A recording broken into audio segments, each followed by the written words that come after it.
십자가에 못 박으라, 이게 외치는 유대인의 외침 속에서 예수 그리스도가 빌라도 법정에서 십자가에 넘겨지는 장면이 오늘 본문의 내용입니다.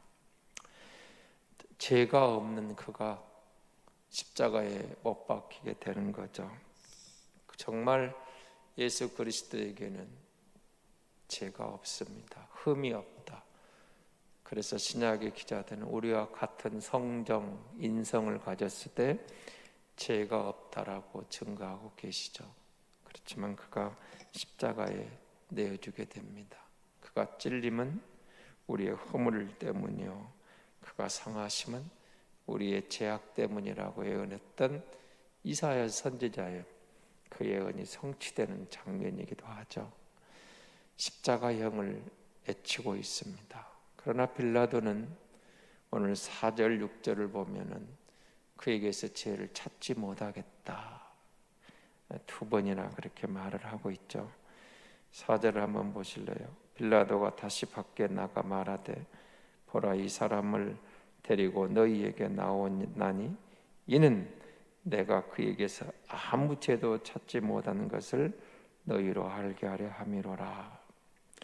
계속 십자가에 못 박으라 하지만 빌라도는 그에게서 저들이 말하는 사형에 해당하는 죄를 찾지 못했다는 거죠. 6절에 다시 그걸 강조합니다. 그러나 저들은 계속 외칩니다. 십자가에 못 박으라고. 결국 빌라도는 군중에게 저들의 외침에 자기의 위치가 이태로울까 봐 내어주게 되고, 그리고 군인들은 그를 조롱하고 희롱하고, 또 군중들은 그를 조롱하고 손바닥으로 때리고, 또 다른 복음서는 침을 뱉고 옷을 벗기고 나눠 갖고 조롱하는 모습을 만나게 됩니다. 예수님은 우리에게 오셔서 왜 이런 고초를 당하셨을까? 7절을 한번 보실래요? 유대인들이 대답하되 우리에게 법이 있으니 그 법대로 하면 그가 당연히 죽을 것은 그가 자기를 하나님의 아들이라 함이니이다. 이들은 예수 그리스도를 인정할 수 없다는 거죠. 믿을 수 없다는 겁니다. 근데 하나님의 아들이라 우리에게 인정받는 게 아니고, 원래 하나님의 아들이 말씀이 육신이 되어 우리 가운데 오신 진짜였죠. 그래서 여러분, 앞에 있는 세 번의 공관복음과는 달리 요한복음만의 특별한 에고에임이 7가지를 봤죠. 그리고 여러분 기회 되면 다시 이번 고난주에 요한복음을 한번 읽어보시기 바랍니다. 요한복음 앞에 있는 복음서가 좀 다르게 엮어나가고 이제 전개해 가는 것이, 다른 복음에 등장하는 많은 막 이런 잡다한 귀신 쫓아내고 병 고치는 많은 기사보다는 딱 7가지가 나옵니다. 병을 고쳐주는 것. 요한은 이걸 들어서 예수님의 신성을, 예수님의 7가지 병 고치는 딱 7가지 기적, 표적이라고 하죠. 7가지. 여러분이 잘 아는 첫 번째 표적은 뭐예요? 물이 포도주가 되는 것. 그 누가 할 수 있어요? 우리가 할 수 있는 게 아니죠. 이 표적은 예수가 그리스도인 것을, 예수가 하나님이 보내신 하늘에서 내려져 온 것을 증거하는, 이것 좀 봐라, 나는 이런 사람인데 내가 그리스도다, 내가 바로 그다라고 에고에임 7번 이야기를 했다고, 7가지 비유로 말을 했다고 그랬죠. 그렇다는 것처럼 이제 7가지 표적을 들어서 요한이 예수 그리스도가 바로 그다, 메시아다, 이걸 보고, 자, 물이 포도주가 되는 게 이게 하나님의 아들이다, 하나님만이 할 수 있는 물이 포도주가 되고, 두 번째 표적이 뭐예요? 왕의 신하의 아들을 고쳐주시는데 신하를 말을 듣고 가지도 않고 네 아들이 나았다, 가서 보니까 나아 있어요. 여러분, 이 두 번째 표적이 왕의 신하의 아들을 고쳐주는 장면이죠. 그리고 세 번째 표적은 베데스다 연못에 가셔서 38년 된 환자, 38년 동안 그곳에서 물이 동하기만 기다리던 그 환자를 네가 나았다. 네 자리를 들고 나가라. 그 말로 세 번째 표적을 보여주시죠. 그리고 여러분 네 번째 표적이 이제 예수님께서 오병이어를 통해서 사람들에게 여러분 보리떡 5개 물고기 2마리로 남자만 5,000명을 먹이는 게 가능합니까? 인간으로는 불가능한 어떤 권력으로도 안 되는데 예수님이 하늘에 축사하고 나눠주니까 먹고 남지 않은 거야. 그 네 번째 표적을, 그리고 제자들을 보내놓고 바다 위로 걸어오시는 주님, 누가 물 위로 걸어갈 수 있겠습니까? 가끔 여러분 한강을 무슨 신을 만들어서 건너는 사람을 만들 기사가 나오는데 몇 발짝 못 뛰고 넘어지잖아요. 고무신을 만들고 뭘 다양한 신을 만들어서 한강을 건너려고 하는데 예수님이 그렇게 하신 게 아니잖아요. 당당하게 풍랑이는 물 위로 걸어오시는 주님을 5번째 표적을 보면 하나같이.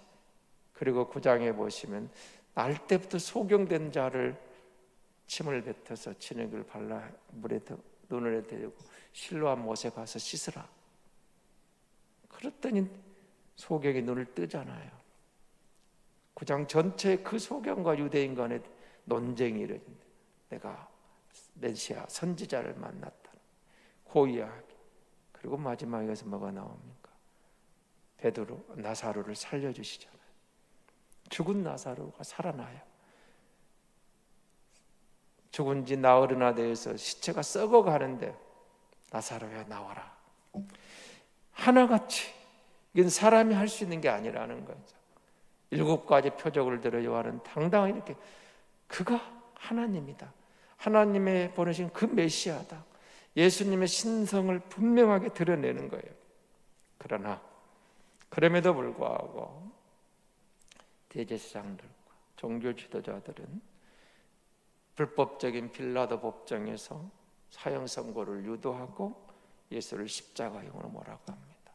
정식 재판 절차도 아니고 자신들이 이미 결정해 놓은 십자가형을 계속 외치고, 그리고 빌라도는 군중들의 요구에 그 자신의 이치가 이태로울까 내어주게 되죠.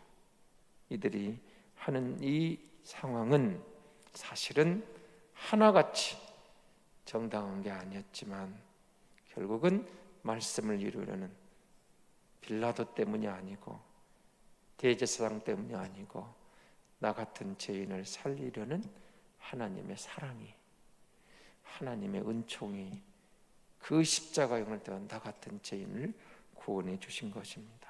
그리스도가 십자가형에 넘어집니다.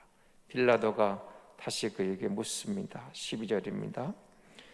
이러함으로 빌라도가 예수를 넣으려고 힘썼으나 유대인들은 소리질러 이르되 이 사람을 넣으면 가이사의 충신이 아니니이다.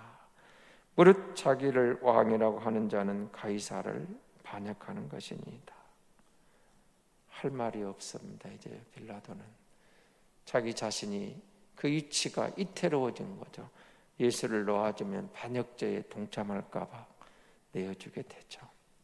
그가 물어봅니다. 너는 대체 어디서 왔느냐? 예수님의 정체에 대해서 9절을 보십시오.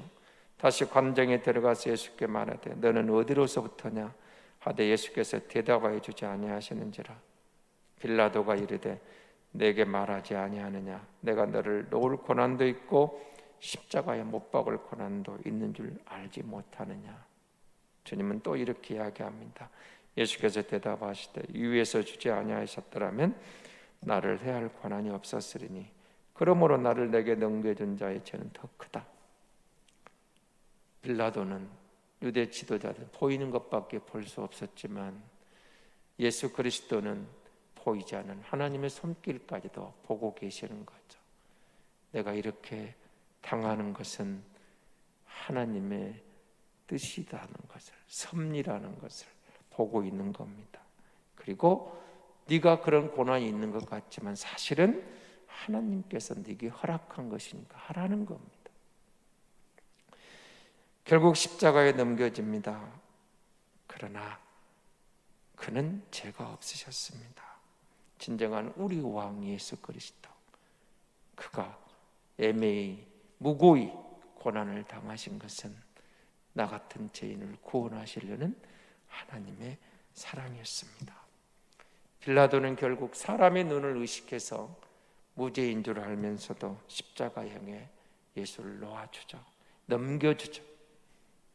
이 시대를 살아가는 그리스도인인 저와 여러분이 사람의 눈보다, 세상의 눈보다, 보이는 것보다 정말 하나님의 눈을 더 두려워하고 보이지 않는 하나님을 의식하고 살아가는 성도의 길, 경건에 이르는 길, 쉽지만은 않을 수 있겠지만 그래도 그 길이 진리고 그 길이 복 있는 길이고 그 길이 이 시대에도 교회가 가야 할, 성도가 가야 할 바로 믿음의 길인 줄 믿습니다.